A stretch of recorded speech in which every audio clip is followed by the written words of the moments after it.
Product కింద వస్తుంది. First thing straight to the point. మేము ఏం చేస్తామంటే నా పోస్ట్ పేరు ఇండస్ట్రియల్ ప్రమోషన్ ఆఫీసర్. దీనికి ప్రతి డిస్ట్రిక్ట్లో డిస్ట్రిక్ట్ ఇండస్ట్రియల్ సెంటర్ అని ఒకటి ఉంటుంది. అర్థమైంది కదండి. It will come under the ministry of industries and commerce. ఎవరికి ఎటువంటి ఐడియా ఉన్నా right that want to convert into a real time ప్రాక్టీస్కి మీకు సపోర్ట్ చేయడానికి ఒక ఆఫీసర్ ఉంటాడండి. అదేనండి, ప్రతి జిల్లాకి ఒక ఆఫీసర్ ఉంటాడు. ఆ ఆఫీసర్ నేనేనండి. ఓకేనండి. ఫస్ట్ ఆఫ్ ఆల్ ఆ నెంబర్ సేవ్ చేసుకోండి. మీకు ఇప్పుడు కాదు, ఊరికనే నాకు ఎస్ఎంఎస్లో మెసేజ్ చేయకండి. రియల్ టైమ్గా మీరు ఏదైనా చెయ్యాలి, ఈ రోజు కాబట్టి రేపైనా చెయ్యాలి అని ఒక ఐడియా ఉంటే రైట్, అది ఎలా చేయాలి, ఏం చేయాలి అని ఒక అవుట్లెట్తో వస్తే ఎక్కడ అమ్ముకోవాలి, that means marketing is the main strategy కదండి. ఆ మార్కెటింగ్లో both domestic as well as overseas అంటే ఇంటర్నేషనల్ రెండు మేము డీల్ చేస్తామండి. అదేంటంటే అంటే ఎక్స్పోర్ట్ ప్రమోషన్ ఆఫీసర్ కూడా మేమే. అంటే మీరు ఎక్స్పోర్ట్ చేయాలనుకున్నా రైట్, అలాగే మీరు ఇంపోర్ట్ చేయాలనుకున్నా మిషనరీ కదా రైట్, అలాగే ఇక్కడ ఎస్టాబ్లిష్ చేయాలనుకున్నా so everything will be subject to us. So దీనికి కొన్ని పర్మిషన్స్ అప్రూవల్స్ కావాలి. అవునా, ఇందాక సింగిల్ డెస్క్ చెప్పారు కదండి. ఆ సింగిల్ డెస్క్ త్రూ అప్రూవల్స్ కూడా సజెస్ట్ చేసేది రైట్, హెల్ప్ చేసేది, హ్యాండ్ హోల్డింగ్ సపోర్ట్ చేసేది కూడా మేమేనండి. నెక్స్ట్ ఇంకోటి ఏంటంటే దీంట్లో నెంబర్ ఆఫ్ స్కీమ్స్ ఉంటాయి. వాళ్ళు డబ్బులు ఇస్తారండి, అంటే బ్యాంక్స్ డబ్బులు ఇస్తాయి. అవునా, లోన్స్ త్రూ ఇస్తుంది. ఆ లోన్స్లో కూడాను జనరల్గా 100 రూపీస్ లోన్కి వెళ్తే 25 రూపీస్ మీరు పెడితే 75 రూపీస్ లోన్ ఇస్తుంది. సో మనం పెట్టుకోగలం 25 రూపీస్ అయినా పెట్టుకోలేము కదా, మన యూత్ కదా, మనకి ప్రతిదీ పేరెంట్స్ దగ్గరికి వెళ్ళలేము. కాబట్టి గవర్నమెంట్ ఏం చేస్తుందంటే 5% మనం పెట్టుకొని 95% లోన్ ఇచ్చి 35% నుండి 50% వరకు సబ్సిడీ ఇచ్చి సపోర్ట్ చేసిన కొన్ని స్కీమ్స్ ఉన్నాయండి. అటువంటి స్కీమ్స్ పిఎంఈజీపీ అని, పిఎంఎఫ్ఎంఈ అని రైట్, ప్రధాన్ మంత్రి కిసాన్ సంపద యోజన అని రైట్, అర్థమైంది కదండి. అలాగే ఇండస్ట్రియల్ డెవలప్మెంట్ పాలసీ అని, ఇలాగా మొత్తం కలిపి కొడితే ఇండియాలో మొత్తం 18 స్కీమ్లు వస్తాయండి. మీకు పనికి వచ్చిన స్కీమ్స్ చెప్తారు. అంతా కొడితే 65 వస్తాయి, అవి పనికి రావు. 18 మాత్రం మీకు పనికి వస్తాయి. సో 16 to 18 స్కీమ్స్ ఏమున్నాయో ఆ స్కీమ్స్ మీరు పెట్టుకోవచ్చు. దీంట్లో ఫస్ట్ బ్యాంక్ వెళ్ళగానే మీరు సెక్యూరిటీ ఏమి ఇస్తున్నారని మీరు కొడతారు కదా. అయితే దీనికి గవర్నమెంట్ కూడా ఒక సపోర్ట్ చేస్తుందండి. అప్ టు 10 lakhs వరకు వితౌట్ ఎనీ సెక్యూరిటీ ఇస్తుంది. అంటే వితౌట్ ఎనీ కొలేటరల్ సెక్యూరిటీ. అర్థమైందండి. ఏ స్కీమ్కి వెళ్ళినా మీరు బ్యాంకర్స్ మీకు 10 lakhs లోపల సెక్యూరిటీ అడగనండి. అడిగితే దీనికి ఆంబడ్స్మన్ అని రిజర్వ్ బ్యాంక్ ఆఫ్ ఇండియా పెట్టింది. దాంట్లో మీరు ఒక చిన్న వేసిస్తే రైట్, బ్యాంక్స్ వద్దనుకున్న అక్కడ పై నుండి intention it has be given. So 10 lakhs వరకు. అయితే సార్ 10 lakhs కాకుండా ఇంకా అబోవ్ కావాలంటే ఏం చేయాలి అంటే రీసెంట్గా రైట్, మీరు ఇంకా స్టార్టప్స్లో ఉన్నారు కదా, ఆ దానికోసం ఎక్కువ ఆలోచించకండి రైట్. అప్ టు 5 CR వరకు కూడా మనకి వితౌట్ కొలెటరల్ ఇవ్వచ్చండి. That is known as special CLCSS right, అంటే CGTMSC స్కీమ్ అంటారండి, credit guarantee trust for micro and small enterprises స్కీమ్లో అప్ టు 5 CR వరకు ఇవ్వచ్చు. దాని గురించి రైట్, అర్థమైందండి.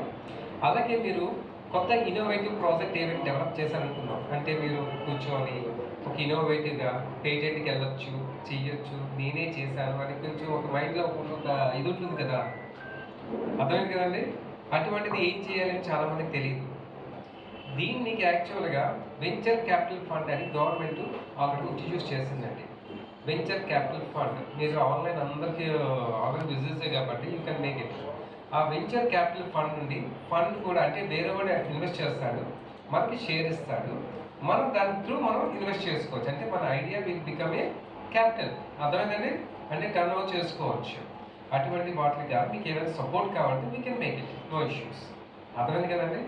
మీరు ఏదైనా పెట్టేటప్పుడు చిన్నగా పెద్దగా కాకుండా ప్రైవేట్ లిమిటెడ్ కంపెనీ మీద కాన్సన్ట్రేషన్ చేయండి. ఇప్పుడు చేసిన అంటే పార్ట్నర్షిప్కి వెళ్ళొచ్చు, సింగిల్ ప్రాపర్టీకి వెళ్ళొచ్చు, సొసైటీకి వెళ్ళొచ్చు. కానీ మీకు కరెక్ట్గా చేయాలంటే ప్రైవేట్ లిమిటెడ్కి నేను ఎక్కువ సపోర్ట్ చేస్తానండి. ఎందుకు ప్రైవేట్ లిమిటెడ్ అంటే 3 years కరెక్ట్గా నెట్ ప్రాఫిట్తో రన్ చేసి టర్న్ ఓవర్ చేశారనుకోండి. ఆఫ్టర్ 3 years తర్వాత మీకు లైక్ ఎక్స్పాన్షన్కి అమౌంట్ కావాలనుకున్నారు అనుకోండి, దానికి ఇప్పుడు ఏదైతే మనం షేర్ మార్కెట్లో ఉన్నాం కదండి, IPOs initial public offerings, FPOs follow public offerings ఉన్నాయి కదా, షేర్ మార్కెట్ కొంటున్నాం కదా. అలాగే మన కంపెనీ కూడా ఆఫ్టర్ 3 years తర్వాత ప్రైవేట్ లిమిటెడ్ అయితే MSME ఎక్స్చేంజ్లో మనం రిజిస్టర్ చేసుకోవచ్చు. అంటే అక్కడ నుండి కూడా బయట నుండి కూడా త్రూ మనం ఫండ్ రైజ్ చేయొచ్చు అండి. మీకు చెప్తున్న అర్థం కదండి. ఒక ఇడ్లీ కొట్టాడు 50 కోట్లు సింపుల్గా ఫండ్ రైజ్ చేశాడండి ప్రైవేట్ లిమిటెడ్ కంపెనీ. అంటే ఎగ్జాంపుల్ చెప్తున్నాను మీకు. సో దానికి ఏంటంటే స్టార్ట్అప్ కాగా ఇనిషియేట్గా ఫస్ట్ కాకుండా తర్వాత make a plan for future plan for expansion like that. అలాగే ఎక్స్పోర్ట్ ఇంపోర్ట్ గుర్తుంచుకోండి, India is a wonderful market for export and import అండి. మీకు చెప్పిన అర్థం కదండి. ఎందుకంటే ప్రపంచంలో 17.5% ఇండియన్సేనండి. అర్థమైంది. By 2030 45% but youth is Indians. అర్థమైందండి. అందుకనే అంటే అమెరికా యూఎస్ఏలో 50 స్టేట్స్ ఉంటాయి తెలుసు కదా అందరికీ. 50 states of USA and Washington DC includes. Antipode of USA is India. Antipode అంటే తెలుసా అండి? అంటే కరెక్ట్గా తవ్వుకొని వెళ్ళిపోయామనుకోండి ఇండియా కరెక్ట్గా డ్రిల్ చేసుకొని ఎర్త్కి వెళ్ళిపోతే నెక్స్ట్ యూఎస్లో వెళ్తామండి. అంటే time zone of 11.5 hours to 12 hours ఉన్నదాన్ని యాంటీపోడ్ అంటారండి. సో యూఎస్కి అందుకని యూఎస్కి గట వేరే ఎవడొచ్చి ట్రంప్ కాదు కదా ఎవడొచ్చినా వేరే ఆప్షన్ లేదు. ఎందుకంటే అది line economy. So they will depend on India పక్కా రైట్. ఇందులో పాకిస్తాన్ ఈ చుట్టుపక్కల ఉన్నవన్నీ డెమోక్రాటిక్ కాదండి. India is a democratic. అందుకని ఎక్కువ డిపెండ్ అవుతారు. అండ్ టెక్నోక్రాట్స్ మీలాంటి డైనమిక్ టెక్నోక్రాట్స్ మన దగ్గర ఉన్నారు. అలాగే 45% బై 2030 కల్లా right Indians is youth population. So you cannot evade India. అర్థమైంది కదండి. సో ఏదైనా ప్లాన్ అవుట్ చేసుకునేటప్పుడు ఒక ఐడియాతో ఒక ఐడియాలజీతో గుర్తుంచుకోండి, meeting of minds, sharing me ideas పక్కన షేర్ చేసి వాళ్ళ ఐడియాస్ మీరు చేసుకుంటే ఓవరాల్గా డెవలప్ అవుతామండి. మనలో ఉంచుకుంటే రైట్ ఏమవుతుందండి, ఫైనైట్ మనం డెవలప్ అయ్యేది అంబ్రెల్లా స్కోప్ తగ్గిపోతుంది. సో చేసేటప్పుడు కోఆర్డినేషన్ వర్క్ చేసుకొని వెళ్తే చాలా బాగుంటుందండి. వన్ మోర్ థింగ్ అండి, ఇస్రో తెలుసా అందరికి? ఇస్రో ఒక కమర్షియల్ వింగ్ ఏంటండి, అంతరిక్ష్. మీకు ఎవరైతే బీబీఏ వాళ్ళు ఉన్నారో, ఎవరైతే ఏఐ వాళ్ళు ఉన్నారో, ఎవరైతే వీళ్ళు ఉన్నారో, ISRO has open for internship programme అండి. ఇంటర్న్షిప్లో మీరు రిజిస్టర్ చేసుకుంటే మీకు ఆ ఇంటర్న్షిప్ కొంతమందికి ఇస్తుందండి. సో మీరు అటువంటి గవర్నమెంట్ ఒక మేజర్ మహారత్న కంపెనీస్ అన్నీ ఓపెన్ చేశారు. Everything through online through you can go for internship. అటువంటి ఏజెన్సీస్లో మీరు ఇంటర్న్షిప్ ప్రోగ్రామ్ చేస్తే ఫ్యూచర్ బాగుంటుందండి. వాళ్ళకి ఏదైనా ఇంటర్న్షిప్ చేసిన తర్వాత మీరు వాళ్ళకి సెట్ అయ్యారనిపిస్తే దే విల్ టేక్. అది కూడా పెట్టారండి. So every one is uses of internet system. అంటే ఐఓటీస్ అందరూ ఆపరేట్ చేస్తున్నారు కాబట్టి, ఏఐస్ కూడా బాగా ఆపరేట్ చేస్తున్నారు కాబట్టి కొంచెం మంది కాదనుకొని కొంచెం ఏదైనా ఇంటర్న్షిప్ కానీ ఎవ్రీథింగ్ చేసేటప్పుడు మైండ్ పెట్టి కొంచెం ఆలోచించి గో ఫర్ దట్ అండి. ఎవరికైనా ఇటువంటి సలహాలు కానీ సూచనలు కానీ రైట్ గైడెన్స్ కానీ కావాలనుకుంటే ఈ నెంబర్ కాల్ చేయండి. 7997952334 అండి. 52334.